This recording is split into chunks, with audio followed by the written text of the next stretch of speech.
If you want to save the planet, it pays to care about the budget, for two reasons. First, it's our money. We give over $10 billion a year to the big oil companies, and that makes us all investors in an industry that's directly responsible for oil spills, air pollution, and climate change.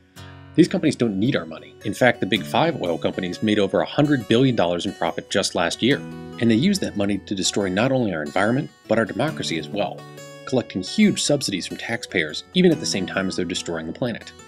Nowhere is this corruption more apparent than in the United States Senate, where a tiny group of senators who deny global warming even exists have been able to stop all progress on clean energy and on ending oil subsidies. But now, thanks to you, there's reason to hope. Because the simple fact is we don't need fossil fuels. We can get 100% of our energy from clean, renewable sources like wind and solar power right now.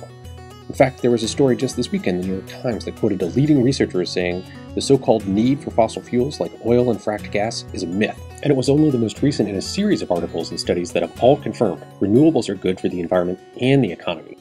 And that's the other reason you should care about the budget right now, is that we actually have all the technology and engineering and know-how we need to have a totally renewable energy-powered economy.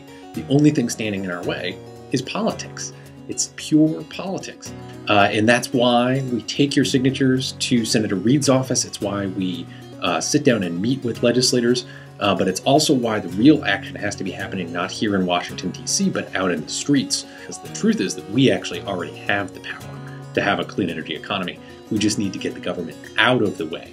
And the good news is that we do have allies. President Obama gets it. So I want to stop giving $4 billion in taxpayer subsidies that are going to oil companies that are making huge profit. So do leaders in the Senate, like Sheldon Whitehouse. Repealing taxpayer giveaways to them is something we should be doing anyway. And it's another $24 billion towards getting rid of the sequester. And a group of House heroes called the Progressive Caucus have put forward a budget that not only ends subsidies to the biggest polluters, it actually taxes global warming pollution and uses the money to put millions of Americans back to work. Together, we've made amazing progress this week to end oil subsidies. Thanks for being part of environmental action.